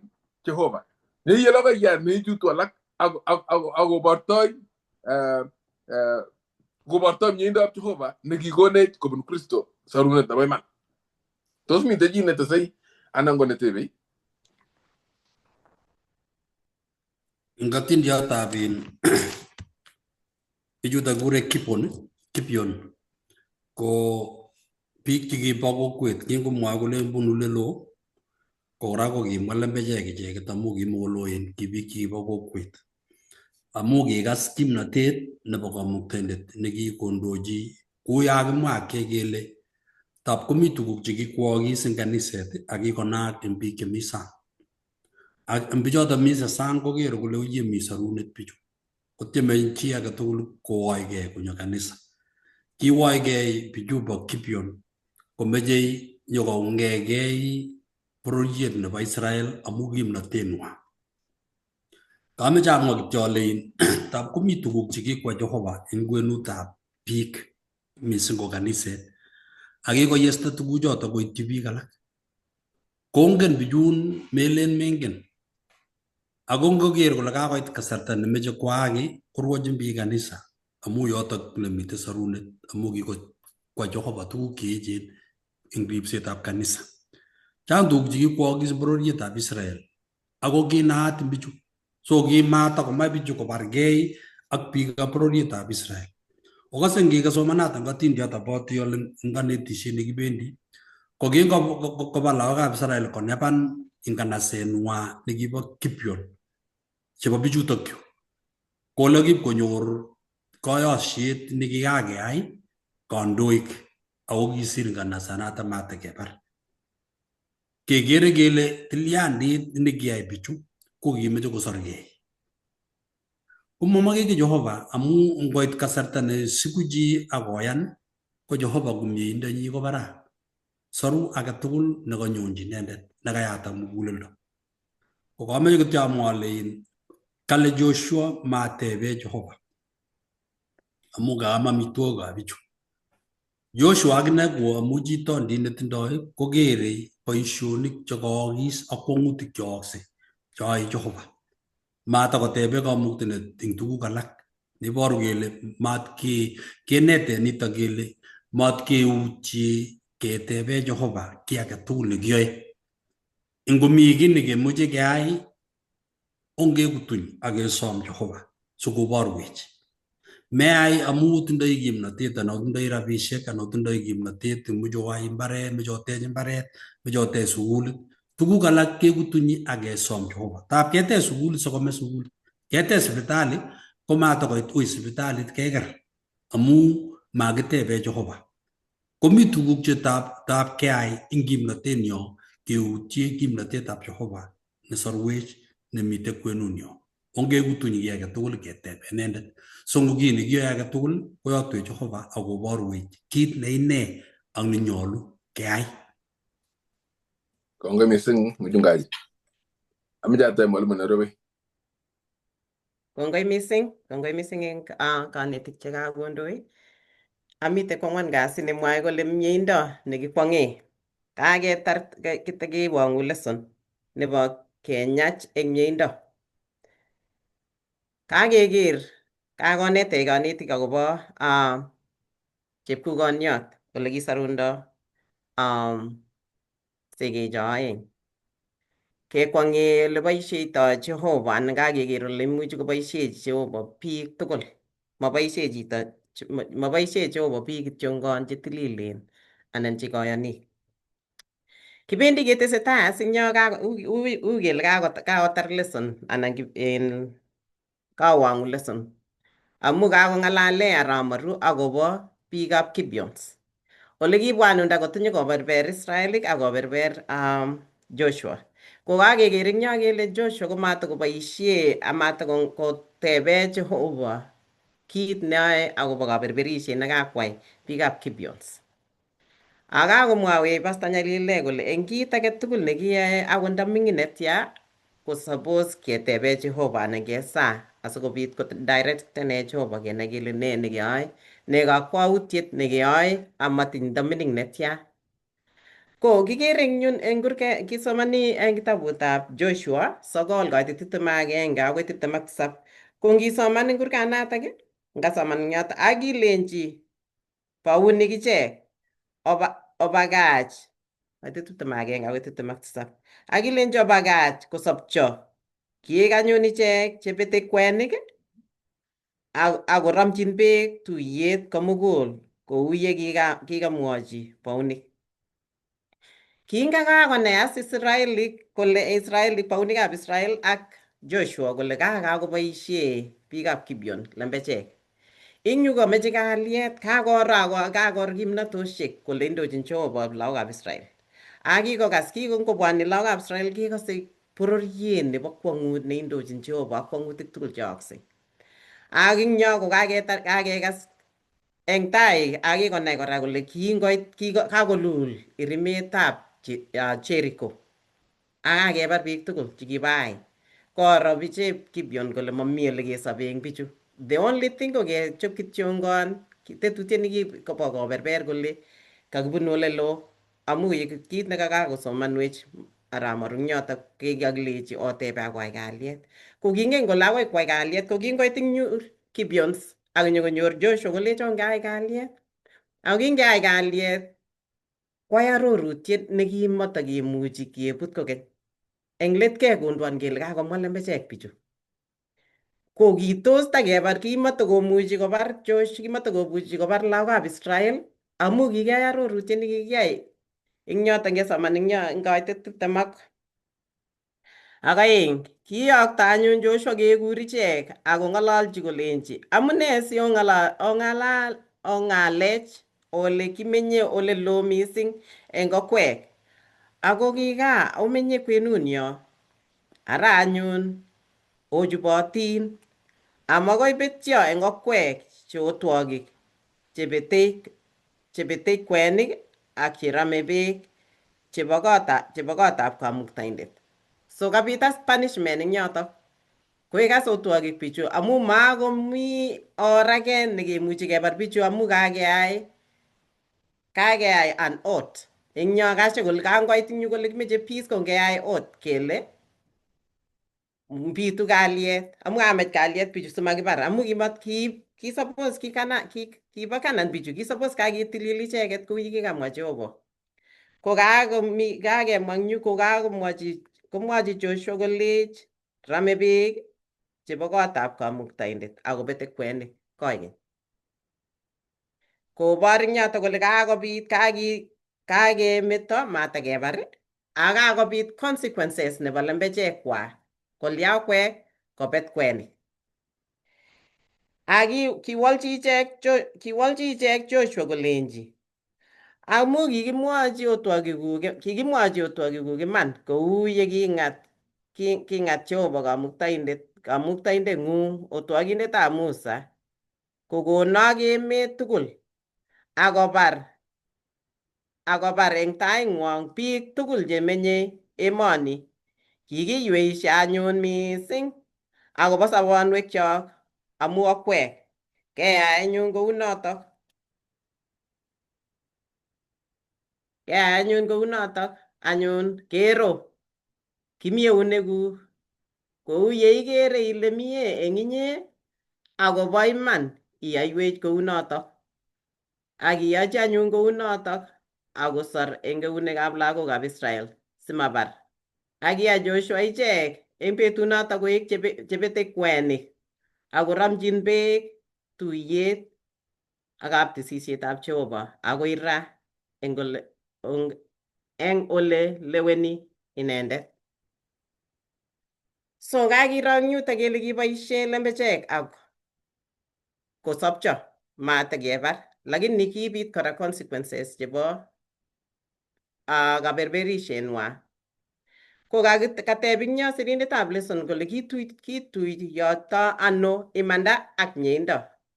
Kituiyoito ano imanda ak mieindo walutietab Joshua. Amu nguno eng yu meche imanda, makat imanda amu kakomwa lembechek bichu. Ko imanda nekiboisie Joshua ko kiikochi eng mieindo ko kiikochi kityo koek chebete kwenik akorire icheket amatakebar. Ngesoman ing kitabutab Kirwogik 11 kaitit 29 komwawech 29 akoi 40 komwawech notok.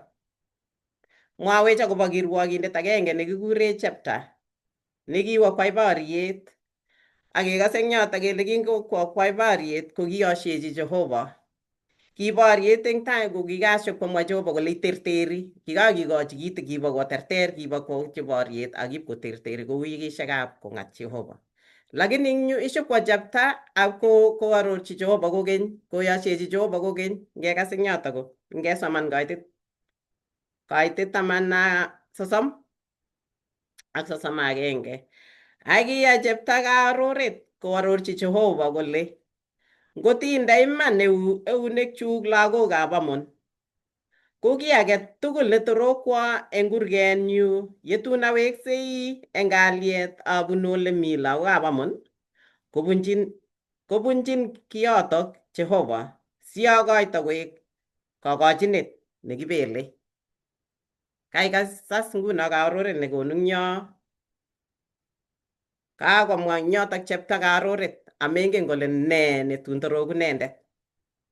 Kekase eng yotok eng nwakindo kityo ngasisomanchigei ko kiwo anyun chepta ipkonyor lagokab Amon.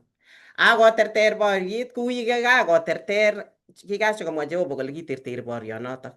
Melen ki amu karoret nekakokon chepta kole kiy age tugul tun aweksei gaa akaterter ikono lagochotok. Ko kikikochi kingwo iman ipkikochi akoterter akowek. Ngesoman kaitet 34.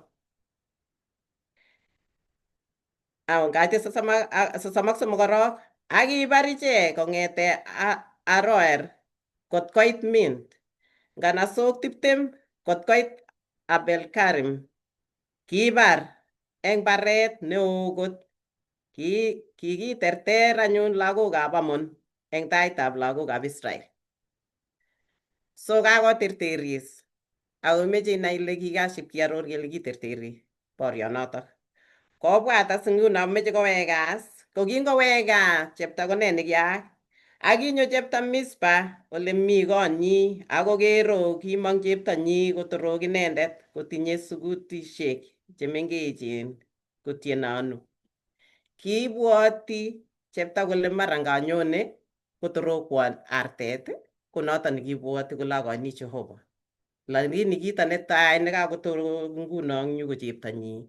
Lakwet nekiinegei, kimukotinye wero akimokotinye kinito lakwet inegei nekitinye, ako kito nekikaship koarorchi Jehova ko lazima kwai. Lazima kokon notok koek konunotiot amu kikamwochi Jehova kole ngipaterter kokaikono Amon, lagokab Amon kobwa eunekchuk akiaterter nyakonin konunotiot netai netorokwo aene anyun Amon. Aene anyun chepta kokakotorok cheptonyi, lakwetnyi ne inegei, mami lakwet age. Kala kingoker inendet kobet ngoroikchi akole ibwo cheptonyu, kekono anyeratit ak iyage eng che inyalilo, amu kaang'ong'chi Jehova kutinyu amawekchigei let. Akilenji lakwanatak inendet, Baba, koing'ong'chi kuting'ung Jehova, yoiwo kou ye kit nekobun kuting'ung, amu kakoyoktoun Jehova muketut eng bunikuk eng lagokab Amon. Kekase eng yotok ngisoman atintiondonotok ko kibekyi atindonotok kit neking'wan mising eng chepta. Kinglet kekase kele kibekyi atindonitok ng'wonindo neo mising amu kiit kosulda kit nekikearorchi Jehova, nekikeyoshechi chepta Jehova. Kokochi notok king'wanit mising kingokochi cheptonyi arawek 2 kwo tulondok barak ipkorir mising akobo berkernatenyi. Kenetech nee atindondonitok? Keborwech kole kit age tugul nekiyoe komasipkeriokchi mising, ako makat ketebe Jehova anan kesaa mising asikobit koborwech Jehova kit nekiyoe. Inetech kora kenai kele matketil ng'olyo yeitinye kaimet mising chito, anan yeibune ng'wonindo mising akairo ile meche iyai kiy, kometil ng'olyo amu imuch yeitile ng'olyo eng sait notok imuch iyai kit nememuchi ibwat kityo. Eng yutok kora komwoe kole makat kesaa eng kiy amatinda kiy kitikin. Kingong'ete Joshua koyoni, mara kingoyoni Joshua koyani kaberberisiet nekibo Gibeons. Ko mara kiker ko kikitikin. Ngap komi kiy nekimuchi iker chito ile ngo kikitikin imuchi ko kibwat kole ngo kikitikin kityo ngamuchi ateken care of. Mamuchi asiken advice. Komi tugun che ngap keker kemuchi keyai akeib eunek chok akeyai ama kisom Jehova koborwech kit nekimuchi keyai. Nito kora konetech kerib kayamiset nekiyoe. Ako ngo kakeyai kayamiset nekiyoe kemuchi kewal kora akesom nyoetab kat. Ko kakenai kele kakelel kemuchi kesom nyoetab kat. Ako konech kora kinet lagokchok kobendate kanet ak imanda akot yemite tiritindo. Kakenai eng yutok kora kele eng let eng lagokab Gibeons anan biikab Gibeonites chiki suppose ko kakebar. Ko ki eng let yo ngobo tai yo ko kiek icheket kiboitinik kora akonamgei ak lagokab Israel. Eng let yo kekere kora kele kiit akot eng betusiek chekingowek lagokab Israel kobunu Babylon ko kiek agenge chekiboto lagokab Israel chekiteche irimetab Jerusalem. Ko eng yutok koborwech eng yotok kole imuchi koboisie Jehova kora biik cheter. Kou kekenetkei akobo Rahab kenai kele kiboisie kotkosor segecho oeng. Ko kiboisie ako kikisor konyi. Ne nekakenetegei akobo Gibeonites ak Rahab. Eng yutok koborwech kole kingokakenai bichotok kele ki agenge eng biikab Canaan chekisuppose kebar ko kikisor icheket eng mieindo.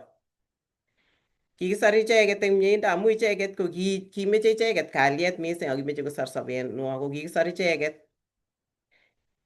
Iboru eng yotok kole ngap komi biik chekekere kele makimuchi koboisie Jehova anan biik chekikere cheyachen mising kou yekakomwowech kiboitinik chetai ko chotok cheimuchi koboisie Jehova eng konyekchok chemuchi keker ko biik cheyachen lakini biikab Jehova cheimuchi koboisie Jehova kora.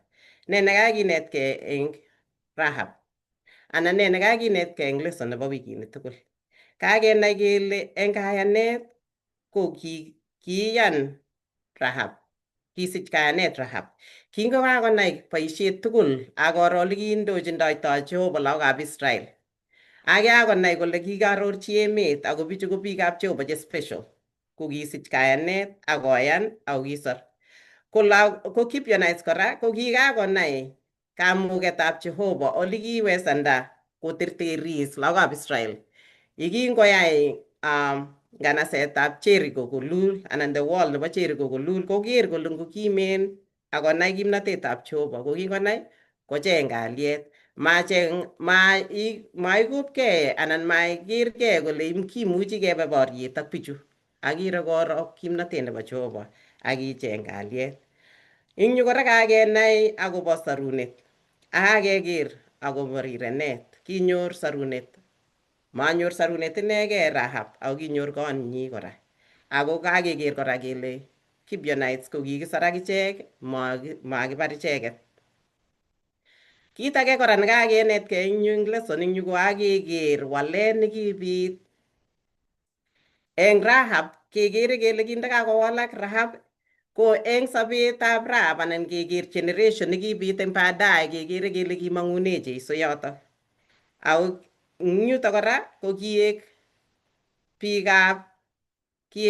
kotab Jehova kora. Eng Gibeonites kekere kele kinyokoek biik chekinyokobois anan kiek kotwogik chekinyokobois eng kapkorosut. Ak kit age nekakinetkei kora ko kaming'inetabkei. Kiming'ingei Rahab eng bicho segecho kikabwa konyi kotkosor icheket.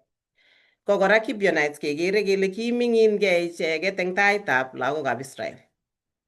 Maikopkei kole imuchi koetkei asikoba boriet ak icheket. Kobor eng yotok kole kanoptoi Jehova biik chekakiming'ingei.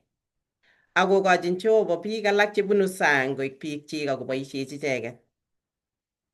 Borwech nitok kenai kele Mami kele kamang'une ano chito kibotiot neimuchi koboisie Jehova. Matindamie ko kiptengekiot netya.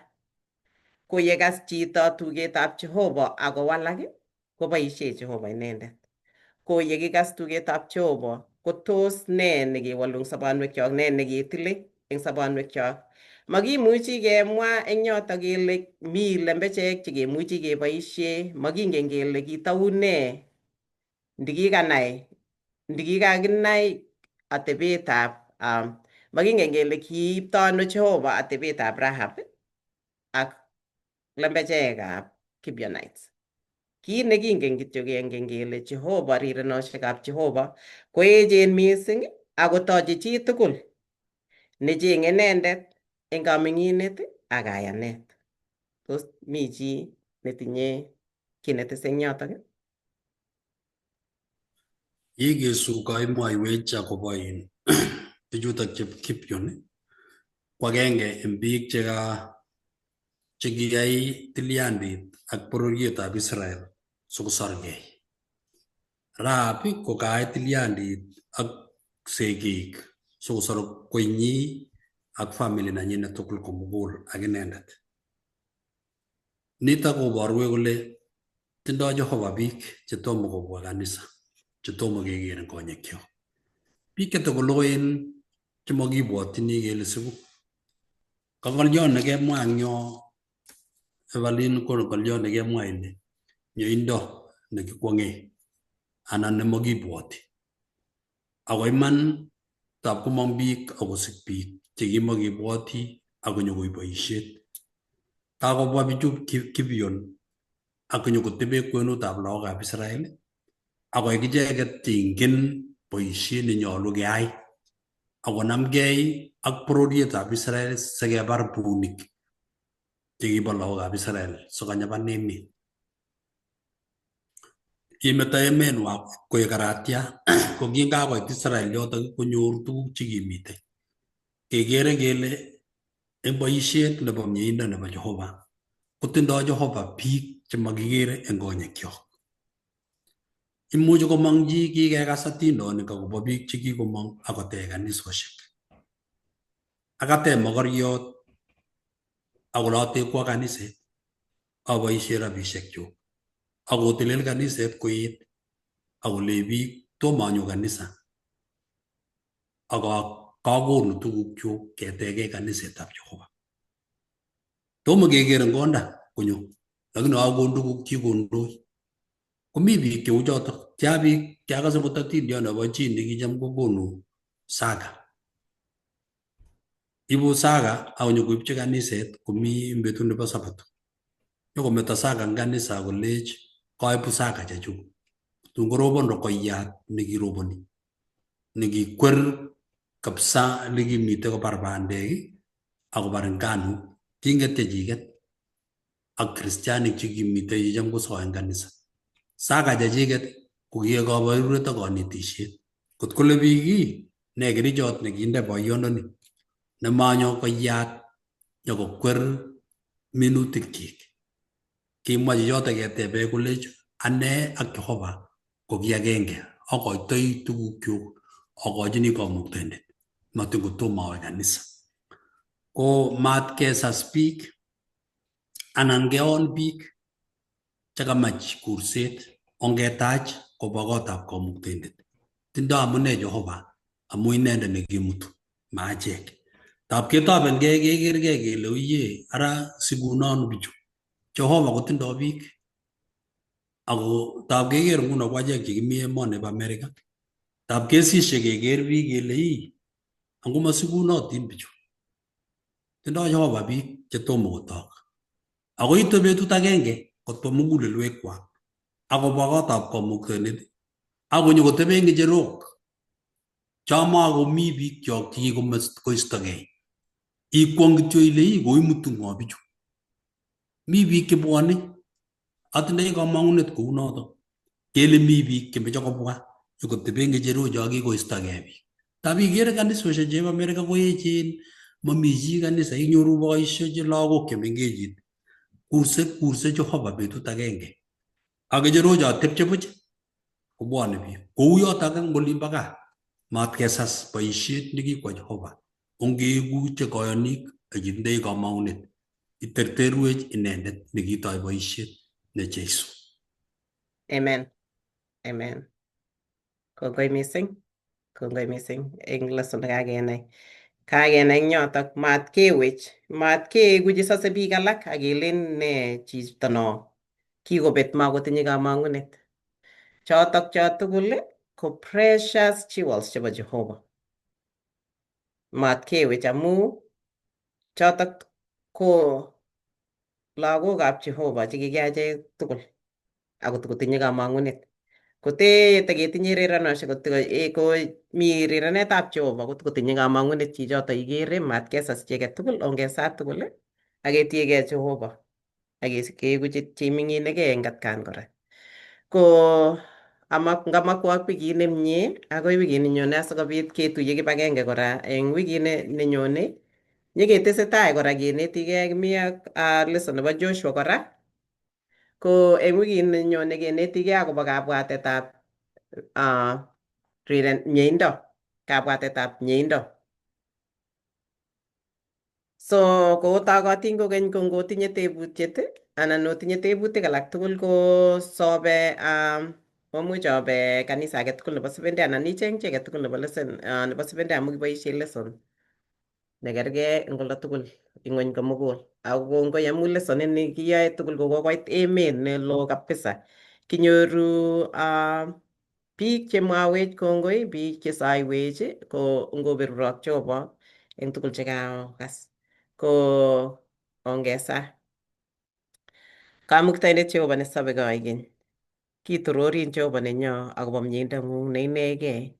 Nekairo ile kararan eng betutab rani asikobit kinetkei akobo Joshua. Asikobit kinetkei akobo Rahab neimuchi kobwat biik kole kiyan mising atebenyi kot komanyolchin bounateng'ung. Asikobit kinetkei akobo Gibeonites chikiyai koboisie lembechek ako inye Jehova kirwokindet inegei neingen atebetab chitugul. Konech Jehova asikobit makirwokyi biik chetinye atebosiek cheu chotok anan chetinye atebosiek cheter ak chechoket. Jehova konech asikobit kesich konyek kekere ko lagokuk. Kekere ko kikergei ko ki lagokuk tugul. Akesich nyoetab kat Jehova. Kisome nyoetab kat eng tuguk chekikesich eng kabwatutikchok anan metoekchok akobo biik chekiketuiye eng ortinwekchok tugul chekebendote kemi ng'onyuni.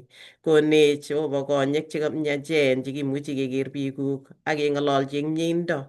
Amu kitinye achek tugul kasar age tugul yekibwa kong'ung eng kaming'inetabgei akesom nyoetab kat Jehova. Imutech kokeny keeku lagokuk akinyoiwech kat akitilili sobonwekchok Jehova nenyo. Ara yakibeshe nguni eng lesson nekakinetkei chotok Jehova, kongoi chutok chetechech asikobit keitchi bounateng'ung. Kingen kele Jehova nenyo kitegemeanen eng kimnatet age tugul akimong'un eng sobonwekyok ak banwekyok tugul. Ara eng age tugul nekose Jehova iberur inendet akitechech achek tugul akobo bounateng'ung nenyone. Indoiwech akoi ketuiye eng wikit nenyone amu kilosun akitororin akimong'un eng kainet nebo Jeiso ne Yetindenyo. Amen. Kongoi.